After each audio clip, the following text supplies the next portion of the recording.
ẹ̀sùnmọ́ bí ẹ wá gbọ́ tuntun Bọ́lá Ahmed Tinubu ìyẹn Jagaban ààrẹ orílẹ̀-èdè Nàìjíríà lọ́wọ́lọ́wọ́ wọ́n ló ti renew airport sí àwọn orúkọ kan ẹ jẹ́ n kà fún yín. Bẹ́ẹ̀ni, Tinubu rename airport after Buhari Usman Danfodio Awolowo order. The statement noted that the president renamed the airport as part of reform of the aviation sectors. Now, only the president Bola Ahmed Tinubu lead federal government has renamed some federal airports after several notable Nigeria. This is according to a memo by the Federal Ministry of Aviation dated June 1st, 2023 and signed by Mrs. Joke Olatunji for the Director of Airport Operation. The statement made available to Channel Television on Monday notes that the president renamed the airport as part of reform of the aviation sectors. The Maiduguri airport was renamed after the immediately past President Muhammadu Buhari and the Port Harcourt airport after the late nationalist Obafemi Awolowo, while the National Airport in memorialist the late founder of the Sokoto Caliphate, Usman Danfodio.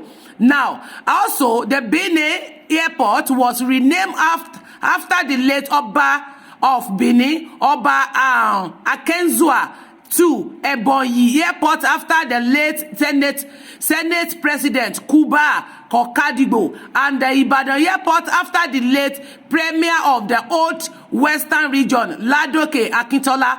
And only this is only see the list, the full list below. Akure Airport, Olumuyiwa, Bernard Aliu, Benin Airport, Oba Akensua 2. Dusty Airport, Muhammadu Nuru Sanusi, Mboyi Airport, Kuba, Wilberforce, Okadigbo, Gombe Airport, Brigadier Sakari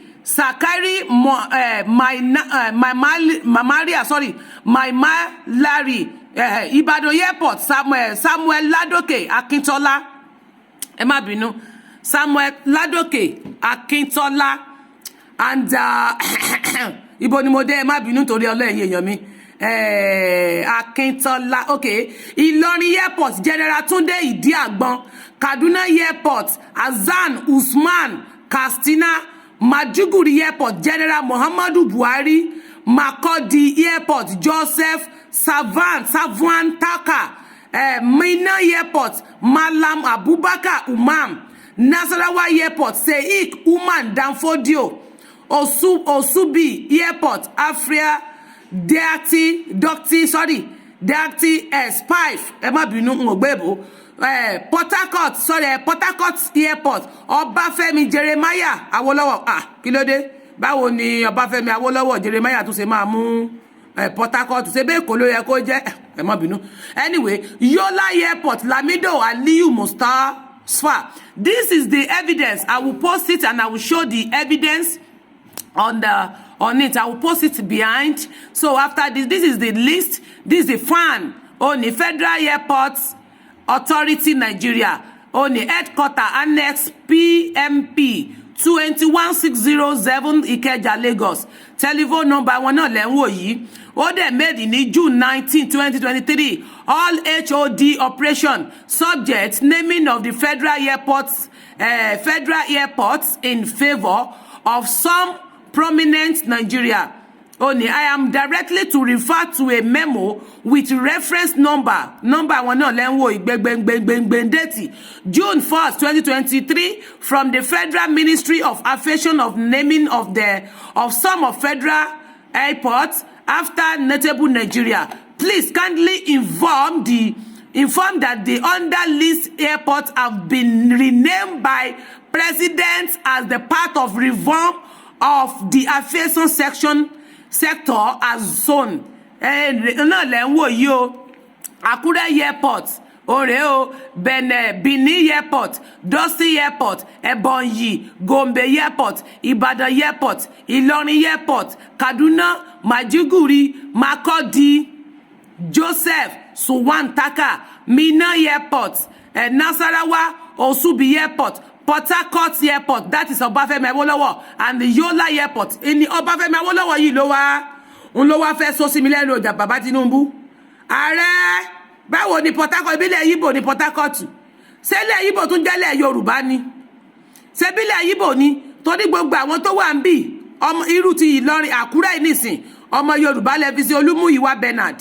Irú Ìbàdàn tẹ́ ló ń bì báyìí, Samuel Ládòkè Akíntọ́lá gbogbo alámọ̀ pọ́ ọmọ Yorùbá ni.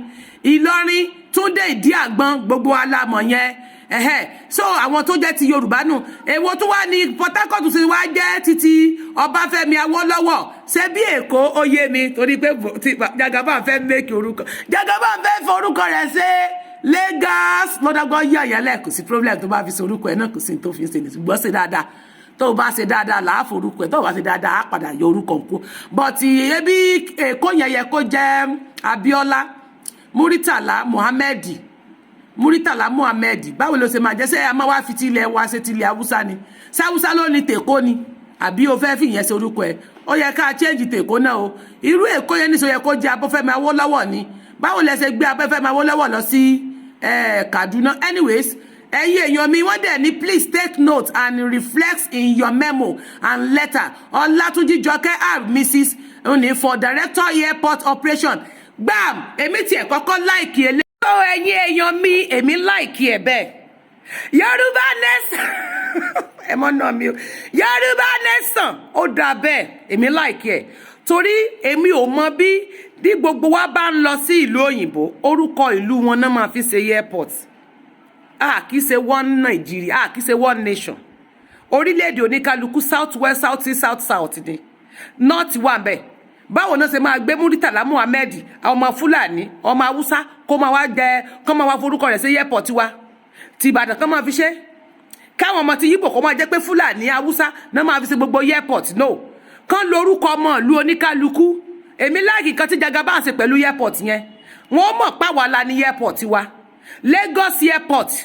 Bí tàbújá ṣe jẹ́ Àbújá, kán change tèkó náà sí Lagos Airport, kò nídìí kan forúkọ sí Lagos Airport because òun tún ni popular. So ẹ̀yin èèyàn mi, ẹ share rẹ̀, kẹ́ ẹ love ẹ̀, breaking